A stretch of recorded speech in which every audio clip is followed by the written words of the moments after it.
Hello, my name is Dr. Akhil Tauri. I'm a fellowship trained pediatric spine surgeon working at SRCC Children's Hospital managed by Narayana Healthcare. Today I'll be talking on spinal infection in children.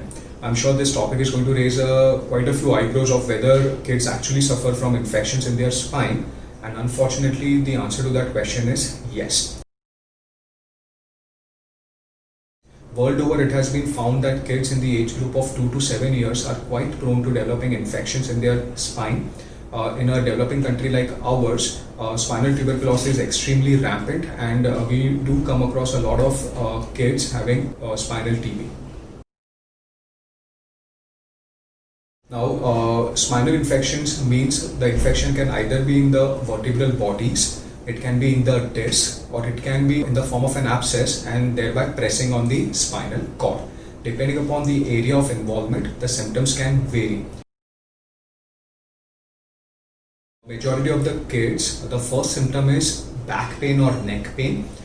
This is usually quite severe and will not get better with or without medicines even after 10 days. A lot of kids will also complain of pain while being asleep, and they tend to get up from their sleeps because of pain.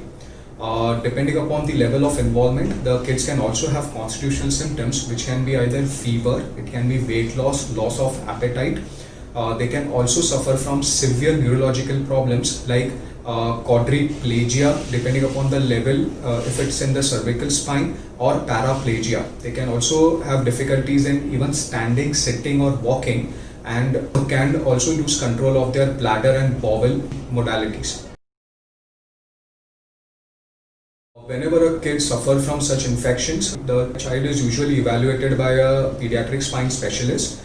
We first tend to see the neurological status of how well the spinal cord is functioning, how are their upper limbs and lower limbs strength and sensations.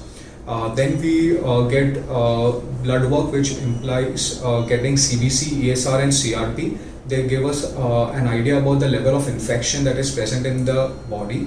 We also get routine x-rays, and in majority of the kids an MRI scan is also involved. MRI will tell us about the level of involvement of the spinal cord, and also if there is any abscess or pus collections anywhere in the body.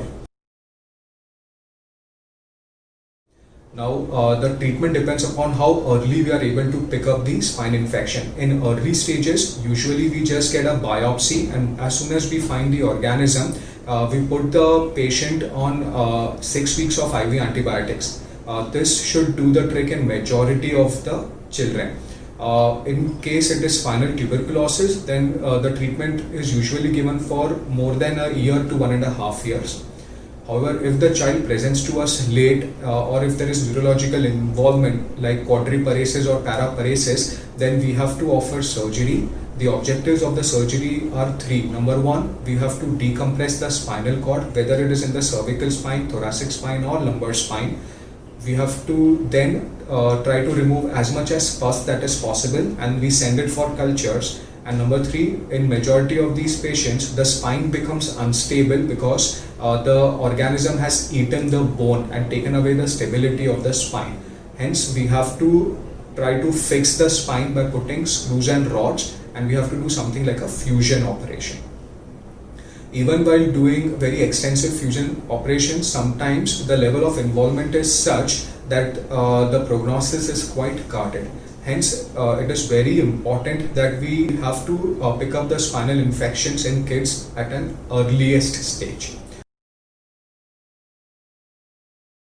To conclude, spinal infection in kids is definitely a possibility if the back pain is not getting better even after 10 days. Hence, it is important that we do not take this symptom lightly, and we get the kids evaluated by a pediatric spine specialist at the earliest. Thank you.